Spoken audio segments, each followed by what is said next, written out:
এখানে একটা প্রশ্ন আছে সূরাতুল কদরের মধ্যে আল্লাহ তাআলা বলেছেন যে কদরের রাত্রিতেই আল্লাহ তাআলা কোরআনুল কারীম অবতীর্ণ করেছেন, অথচ আমরা দেখি প্রিয় নবীজি সাল্লাল্লাহু আলাইহি ওয়াসাল্লাম নবুয়ত প্রাপ্তির পর থেকে নিয়ে আমৃত্যু পর্যন্ত তিনি 23 বছর জীবিত ছিলেন। নবুয়ত প্রাপ্তির পর থেকে কত বছর জীবিত ছিলেন?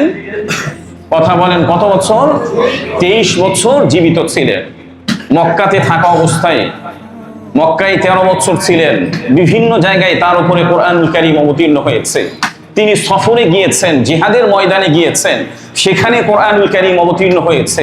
স্ত্রীর কাছে ছিলেন, সেখানে কোরআনুল কারীম অবতীর্ণ হয়েছে। মদিনাতে গিয়েছেন, সেখানে কোরআনুল কারীম অবতীর্ণ হয়েছে। বিভিন্ন জায়গায় তিনি গিয়েছেন।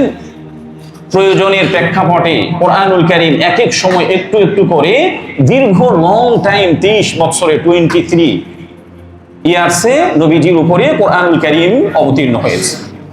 তাহলে সূরাতুল কদরের এই আয়াতটি এবং পুরো 23 বছরে কোরআনুল কারীমের অবতীর্ণ হওয়ার বিষয়টি সাংঘর্ষিক কিনা?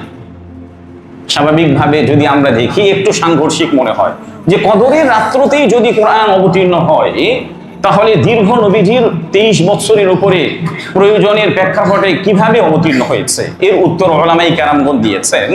সেটি হচ্ছে মূলত কোরআনুল কারীম লৌহে মাহফুজ থেকে প্রথম আসমানের একটি স্পেশালি স্থান বাইতুল ইজ্জাত, স্থানটির নাম কি বলেন? বাইতুল ইজ্জাতে একবারই অবতীর্ণ হয়েছে। লৌহে মাহফুজ থেকে প্রথম আসমানের বাইতুল ইজ্জাত নামক একটি স্পেশালি স্থান, এটি মূলত কদরের রাত্রিতেই কি হয়েছে? একবারই অবতীর্ণ হয়েছে।